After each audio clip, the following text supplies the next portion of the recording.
Welcome everybody to a look at another Warner Brothers Archive Collection release, and it is 1964's Children of the Damned. Now this is a sequel to the original film, Village of the Damned from 1960. And yeah, it's directed by Anton Leader, who I've not seen anything else from before, but he seems to have been more of a television director than a film director. And like the previous film, this is a science fiction horror. It clocks in at 90 minutes long, so it's slightly longer than the previous film. And yeah, stars Ian Hendry, who was in the likes of Get Carter, Tales from the Crypt, Theatre of Blood, The Hill, Journey to the Far Side of the Sun, and Assassin, as well as Alan Badale, who was in the likes of The Day of the Jackal, Force 10 from Navarone, and The Medusa Touch. So this is about six children who are found spread throughout the world that not only have enormous intelligence but also identical intelligence and have a strange bond to each other. So yeah, this is not as good as the first film, but this does make the wise decision to not only be a thematic sequel to that film, rather than trying to carry on any of the plot, as well as also any of the characters or even the same setting. So yeah, that is a really wise decision, but it also throws up some interesting questions and themes that weren't always present in the prior film, while the cast is itself really rather good. The score by Ron Goodwin is also decent. It is well paced, the production is solid, it has some effective tension to it.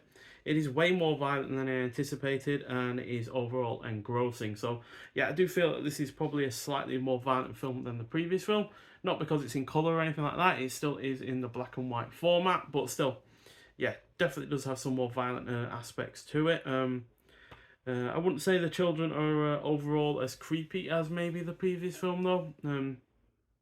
And I think the way that the children look is not quite as otherworldly. Definitely seems to come across as the children being more human-like than alien-like, like the previous film. So yeah, they don't have that kind of strange otherworldliness to them as the prior film did. So that is another flaw. And at the end of the day, it is, you know, more of the same in some regards. You know, children that don't really speak all that much have telepathic abilities between one another, control other people's actions, and you know, thoughts and the like. So yeah, it's all in the same in that regard, but still, it's overall decent, and it is another film from Warner Brothers in their archive collection that I am glad to have in my collection itself, because yeah, didn't have a Blu-ray release of this before in the UK.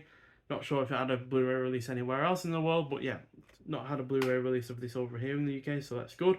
There's also a couple of special features on this as well.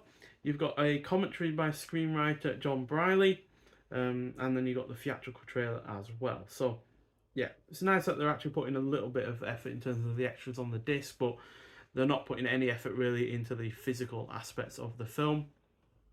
Unlike when a lot of Warner Brother films were put into the premium collection from HMV, where you usually got a slipcover.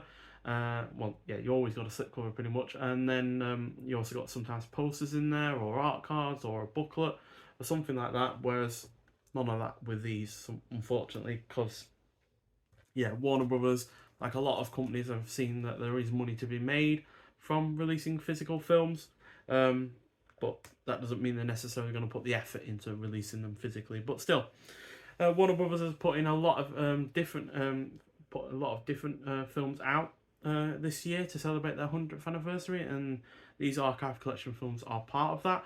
It's just that these aren't put as much effort into them as their 4K steelbooks or their their big limited editions or anything like that, which is a bit of a shame. So yeah, this was released alongside the previous film that I reviewed from the Warner Brothers Archive Collection, which was Isle of the Dead.